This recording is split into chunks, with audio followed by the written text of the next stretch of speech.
Hello there, I'm Rev Nhien, founder of Evolving Enneagram. If you've been seeking a compassion-based, contemplative approach to Enneagram inner work, you're in the right place. This is where contemplation meets the Enneagram. We are in week 45 of a 52-week Sunday talk series based on the book by Oren Sofer, Your Heart Was Made for This. And we are on the theme of play. The title of today's talk is Tiny Tales of Nasrudin, Playful Contemplation for Each Enneagram Type. We will take this in two parts. In part one, I'll explore play as spiritual practice simply by looking at the use of playful, foolish, even rascally characters across the wisdom traditions of the world and of the ages. And then in part two, I'll take a look specifically at the playful Sufi tales of Nasrudin and offer playful contemplation for each Enneagram type based on tiny tales of Nasrudin, meaning tales that are 100 words or less. So let's begin. First, coyote. In Native American tales, coyote is often portrayed as this trickster who breaks rules and teaches morals through misadventures. And then St. Francis of Assisi actually called himself the jester of God and referred to his brothers who were traveling with him, jongleurs de Dieu, otherwise known as troubadours of God. And St. Francis has said of God, "He wanted me to be a new fool for the world. God did not wish to lead us by any other way than this knowledge." It's interesting that St. Francis's words echo the words of St. Paul in 1 Corinthians chapter 1, verse 27. And he taught, "God has chosen the foolish things of the world to confound the wise." Zen masters are known for using koans to teach. And what are koans? But essentially, they're riddles, right? Without answers. The toughest riddles of them all. So we're not supposed to come up with an intellectual answer with these things. One of the most famous, of course, being, what is the sound of one hand clapping? So Taoism, the Taoist sages, they have archetypal representations that include like Lao Tse, Zhuangzi, the Eight Immortals, and all of these are frequently portrayed as being extremely childlike and playful, innocent, free-roaming. They delight in telling stories. They wander aimlessly through mountains, play hide and seek with the local village children. You know, they're known to have not just like a cup of tea, but sometimes a jug of wine, and all variety of these like simple pleasures of life. And then yet, when we hear these stories, there's like, it's deceptive, right? If we really pay attention, we realize that there's a wisdom being imparted through the seemingly nonsensical, silly antics that these figures are described as engaged in. So Hasidic storytellers as well are known for emphasizing not historical fact, right? I mean, the seriousness of, okay, here's the story and here's the fact, but rather they emphasize story over history. So within their stories, they're also known for preserving a kind of like tension rather than resolving tension. So there's a little, I'd say, rascally nature in that, that invites us to break out of the box of our thinking, right?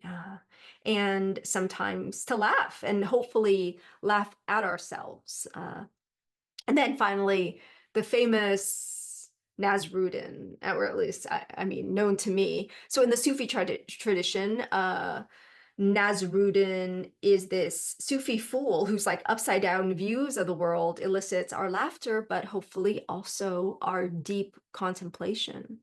And this it really sparks the idea that those who are wise, or those of us who think we are wise, are made to be fools. So it cracks open the shell of our prior understanding.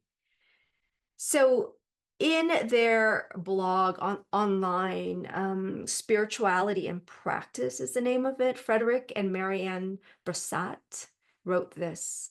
Tricksters from the wisdom traditions of the world say that what we know is not worth knowing, and what's worth knowing cannot be known through our ways.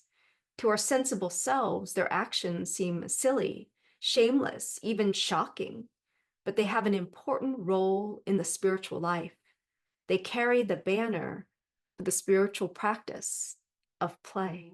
If you didn't already feel an opening toward a playful consideration of your contemplative life, I hope that you can sense into that now, how play, foolishness, and silliness can actually open us in a way to a wisdom greater than our own. It surely breaks the shell of our prior understanding. Right? So with that, I want to move into specifically Tales from Nasrudin and overlay those tales with Enneagram types. So part 2. So I'd like to begin simply by quoting Idris Shah, who wrote this of Nasrudin. The legend of Nasrudin, dating from at least the 13th century, touches on some of the reasons for introducing Nasrudin. Humor cannot be prevented from spreading. It has a way of slipping through the patterns of thought which are imposed upon mankind by habit and design. By habit and design, slipping through the patterns of thought which are imposed upon mankind by habit and design. So, of course, when we talk about the Enneagram, we're talking about habit patterns. We're not talking about who you really are, but the ways that we've patterned our thinking and then fall into that groove and get stuck, right? So we're no longer truly free. We're not awake. And so here are 9 tiny tales, one for each number. And of course, all of these can apply to all numbers, but I have a specific invitation for you depending on your Enneagram type or the one that you are working on exploring right now if you haven't landed on a type. As we enter into this segment, I would love to invite you to just notice the place from which you're listening. And if you're really just like focusing on your head-based intellectual listening, I invite you to take a moment to ground in your body, feel your feet on the floor, your bottom in the chair. Take a moment to receive your breath and see that you might open your heart space as well. Body, heart, mind, opening all centers of intelligence so that you're receiving this with the fullness of your being as much as possible. And here in this place, you might journey through all the numbers as a sort of guided meditative practice. But even as I show you slides, as I speak these words, you might consider pausing on your own, pausing the video, taking a few moments in the silence, and then moving on. So beginning with Enneagram Type 1. Nasrudin had gone into the forest to chop wood. At day's end, he bundled up the wood, but instead of putting the bundle on the donkey, he put the bundle on his own head. He then clambered up on the donkey and rode into town. Nasrudin, shouted one of his friends, why are you carrying that bundle of wood there on your head? Doesn't it hurt? It does hurt, Nasrudin admitted, but I wanted to help share the load. I still don't understand, said Nasrudin's friend, looking puzzled. The donkey is carrying me, explained Nasrudin, but I'm carrying the wood.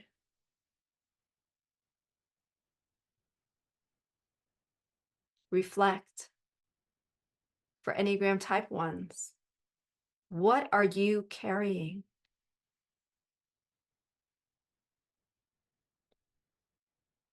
What is carrying you?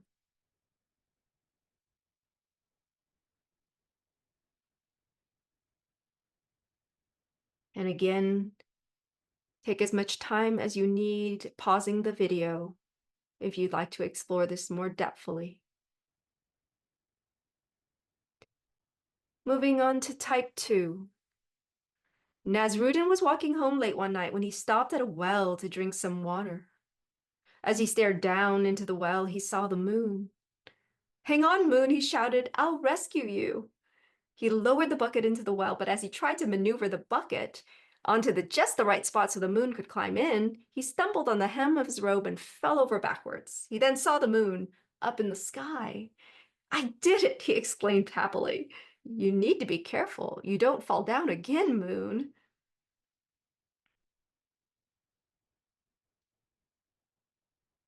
Enneagram Type 2. Reflect. Who doesn't need rescuing?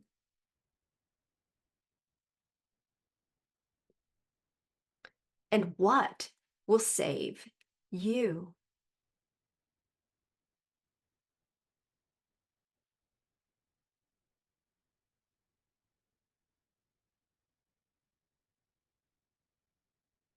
Enneagram Type 3. Nasrudin once took a long journey all the way to the ocean's edge. This was the first time he had seen the ocean. He was astounded by the water stretching to the horizon, and the rise and the fall of the waves mesmerized him. He then bent down to take a drink and immediately spat it out. "Disgusting," he yelled. "Luckily, I've got some real water here with me." He reached for his water flask, poured some fresh water into the ocean. "It's true that you look very impressive," he said, "but you need to learn what real water tastes like."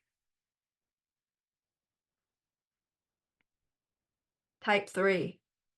Reflect. What happens when the real in you, when the authentic in you mixes with the unreal?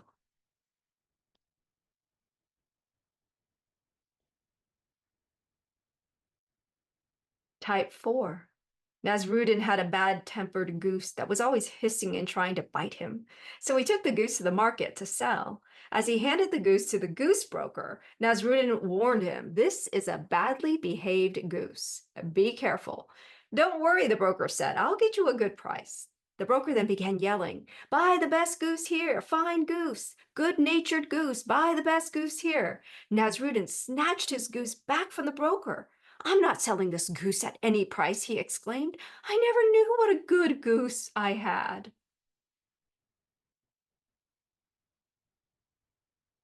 Type 4. How good is your goose when it's yours? How good when it's someone else's?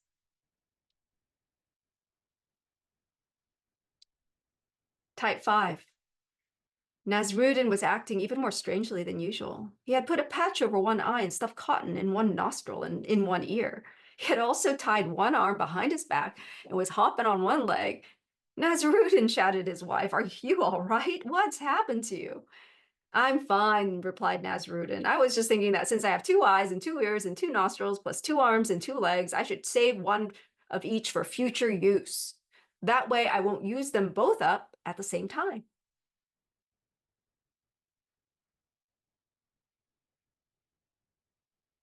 Type 5. What are you wasting by saving? Hmm. Type 6. Nasrudin was sitting in the coffee house drinking coffee with one of his friends. They were talking about this and that, and Nasrudin's friend asked, "Just how old are you, Nasrudin?" "I'm 50 years old," replied Nasrudin, taking a sip of his coffee. His friend thought for a moment and then said, "50 years old? Really? I'm sure that's what you told me when I asked you your age several years ago." "That's right. I said I was 50 years old then, and I'm sticking to my story," said Nasrudin. "I'm a man of my word. You can count on it." Reflect for type 6. Can truth change?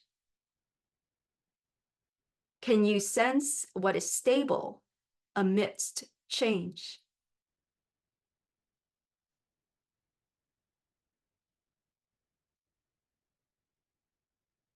Type 7. Nasrudin went on a long journey to visit a friend who now lived in a distant city. As they sat up on the roof of his friend's house, enjoying the coolness of the night air, Nasrudin stared up at the stars in amazement. Ooh, said Nasrudin. Ah. Then he looked at his friend and said, How do you think they did that? Who do what? Asked Nasrudin's friend, baffled by Nasrudin's reaction.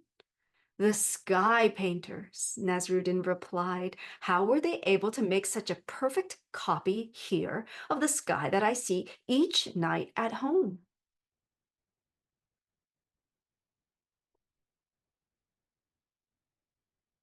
Type 7, reflect. No matter where you travel, what is inescapable?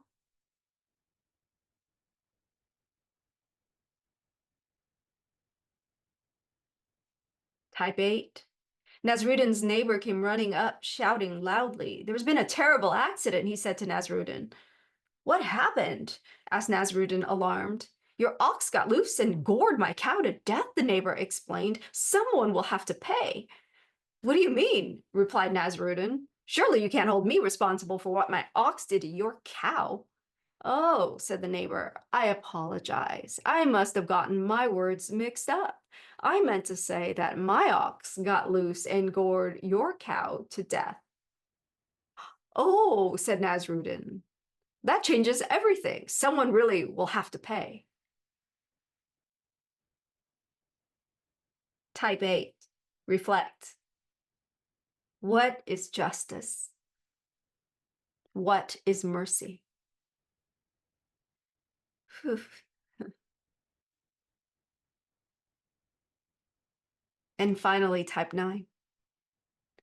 Nasrudin was taking the village's donkeys laden with grain to the mill. There was Nasrudin's donkey plus 9 more. Halfway there, Nasrudin counted. Only 9. Worried, he got down and went looking for the lost donkey. When he came back, he counted again. 10 donkeys. Praise God, he said. The missing donkey returned. Nasrudin got back on his donkey and continued the journey. Later, he counted again. Only 9. He dismounted, went looking, came back, and counted. 10 donkeys. Whew, well, I better walk. When I'm riding, that wayward donkey escapes. Nasrudin was just forgetting to count the donkey underneath him.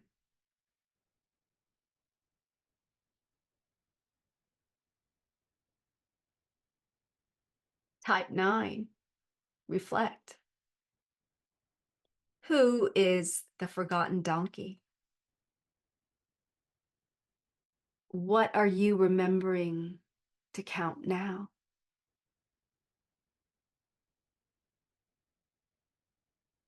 So as today's talk comes to a close, I want to make a special request to those of you who have felt benefited from these teachings, this content, and the time I devote to creating what I hope is really fresh and evocative content for you on your spiritual journey, that you make a contribution. No pressure at all, but if you're in a place where you can make a contribution in any amount, I'm going to put the PayPal link to Evolving Enneagram in the caption. And I thank you in advance for supporting this work, continuing to be made available to all who need it, irrespective of ability to pay.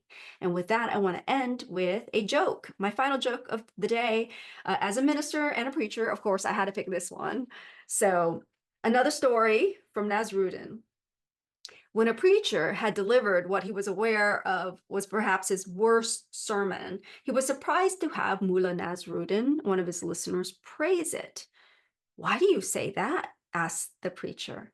Because, said Nasrudin, I don't like preaching of any kind, and that sermon of yours was just as close to no preaching as I ever heard in my life. Thank you, and see you next week. Blessings.